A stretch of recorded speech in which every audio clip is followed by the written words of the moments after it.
L'annonce a provoqué une onde de choc dans les cercles diplomatiques et sécuritaires européens.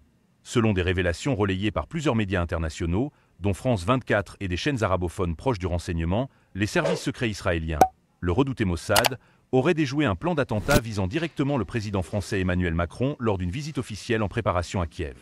L'affaire, encore entourée de mystères et de démentis prudents, met en lumière les zones d'ombre au sommet de l'appareil militaire ukrainien et les rivalités internes d'un pays en guerre, au moment où la scène internationale devient de plus en plus instable.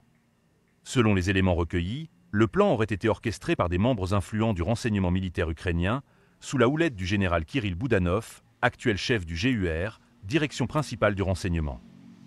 L'objectif présumé, organiser un attentat spectaculaire contre le président français, en faire porter la responsabilité à la Russie, et ainsi provoquer un électrochoc mondial qui renforcerait l'implication militaire de l'OTAN et l'aide occidentale à l'Ukraine. Un scénario digne d'un thriller géopolitique, mais dont plusieurs sources proches des services de renseignement assurent qu'il reposait sur des données crédibles, des écoutes téléphoniques et même des infiltrations humaines dans les cercles ukrainiens de haut niveau. Ce projet de fausse attaque, ou opération sous faux drapeau, aurait été stoppé in extremis grâce à l'intervention d'un acteur inattendu, Valery Zaloujny, ancien commandant en chef des forces armées ukrainiennes, écarté brutalement par le président Zelensky en février dernier. Toujours influent dans les milieux militaires, Zaloujny aurait directement contacté les agents du Mossad, avec lesquels il entretiendrait depuis plusieurs années une relation de confiance, pour faire avorter l'opération. Ce revirement, interprété par certains comme un acte de patriotisme, par d'autres comme une vengeance contre ses anciens collègues, a permis à Israël d'alerter discrètement l'Élysée. Dans les heures qui ont suivi la remontée de ces informations sensibles, Emmanuel Macron a annulé son déplacement à Kiev, officiellement pour des raisons de sécurité liées au contexte régional. L'Élysée n'a pas commenté les détails révélés par la presse, mais en coulisses, plusieurs sources diplomatiques confirment que le président français a été mis au courant de menaces concrètes et crédibles, planifiées lors de sa venue.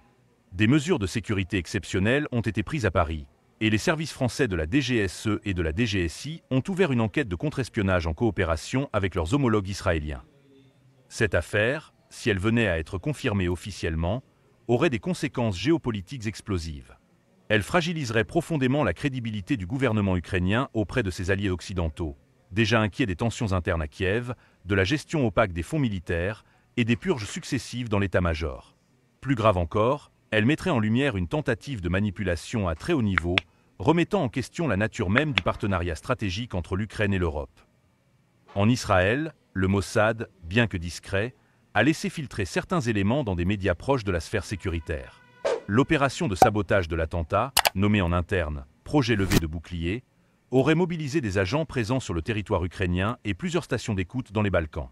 Il s'agirait, selon des experts en renseignement, de l'une des plus importantes opérations de contre-terrorisme menées récemment par l'État hébreu en Europe. À Paris, l'affaire a renforcé les divisions au sein du gouvernement entre les partisans d'un soutien inconditionnel à Kiev et ceux qui prônent désormais plus de prudence. Certains hauts responsables militaires français auraient même proposé une réévaluation globale de la coopération en matière de renseignement avec les structures ukrainiennes, jugées instables et infiltrées. Au sein de l'UE, plusieurs chancelleries attendent des explications de la part de Volodymyr Zelensky, dont le silence depuis la diffusion des révélations est de plus en plus remarqué. Sur les réseaux sociaux, l'affaire a enflammé les débats.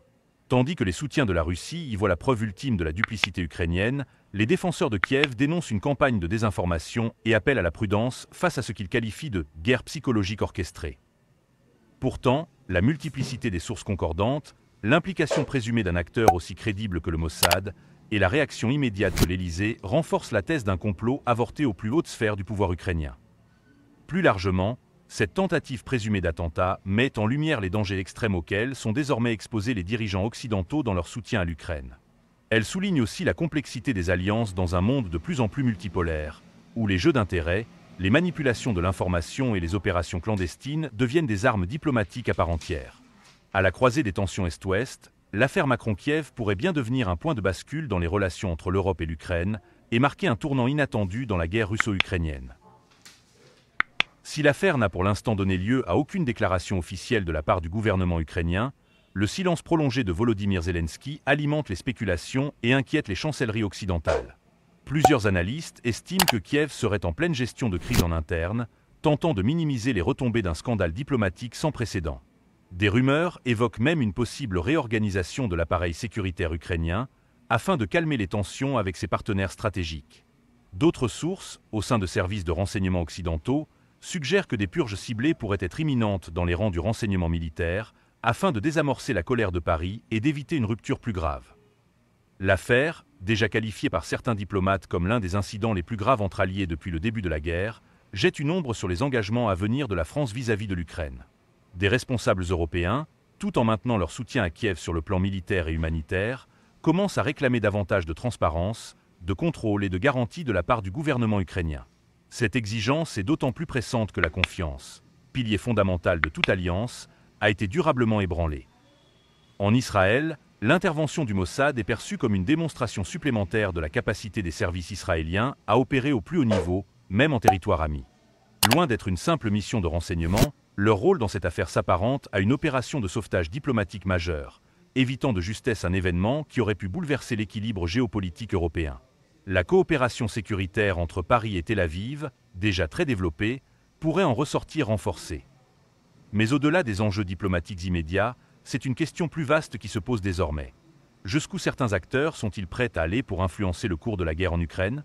L'hypothèse d'une manipulation à grande échelle, impliquant l'élimination d'un chef d'État allié, ouvre un précédent inquiétant dans l'histoire des conflits modernes.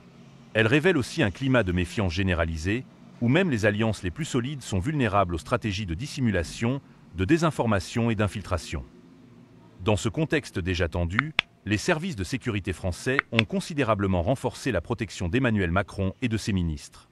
Des protocoles spéciaux ont été activés pour toutes les visites à l'étranger, avec une implication plus étroite des services partenaires, notamment israéliens, britanniques et allemands.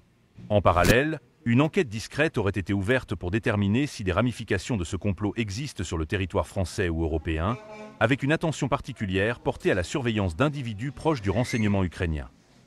L'impact politique de l'affaire pourrait également se faire sentir en France, à l'approche des prochaines échéances électorales. Si Emmanuel Macron n'a pas encore évoqué publiquement l'incident, des voix au sein de l'opposition commencent à l'interpeller sur les risques pris par la diplomatie française et sur la nécessité d'un débat national concernant l'engagement de la France dans le conflit ukrainien. Pour certains analystes, le président pourrait se retrouver contraint de justifier une position désormais plus prudente vis-à-vis de Kiev, sans pour autant remettre en cause l'essence du soutien à la souveraineté ukrainienne. Sur le plan médiatique, cette révélation bouleverse également la narration dominante autour de la guerre. Jusqu'ici perçue comme une lutte claire entre un agresseur, la Russie, et un pays agressé, l'Ukraine, l'affaire introduit une nouvelle complexité morale et stratégique. Elle oblige l'opinion publique à considérer que, dans ce conflit asymétrique, les méthodes employées ne sont pas toujours compatibles avec les principes de transparence, de loyauté ou de droit international. À l'échelle internationale, plusieurs États observent avec attention l'évolution de la situation. Les États-Unis, principaux alliés militaires de l'Ukraine, n'ont pour l'instant pas réagi officiellement, mais des échanges informels entre la CIA et ses homologues européens auraient déjà eu lieu pour vérifier la véracité des informations du Mossad. La Chine et l'Iran, adversaires traditionnels de l'Occident, pourraient quant à eux exploiter cette affaire pour discréditer l'axe euro-atlantique et mettre en doute la légitimité de l'aide apportée à Kiev. Ce qui devait être une visite de solidarité diplomatique s'est transformé en une crise aux ramifications profondes. Elle rappelle que dans les conflits modernes, les batailles ne se livrent pas seulement sur le champ de guerre, mais aussi dans les coulisses de la diplomatie, des services secrets et de l'opinion publique. La tentative d'attentat présumé contre Emmanuel Macron à Kiev, si elle se confirme, restera sans doute comme un moment charnière dans l'histoire contemporaine de l'Europe et de ses relations avec l'Ukraine. L'annonce a provoqué une onde de choc dans les cercles diplomatiques et sécuritaires européens. Selon des révélations relayées par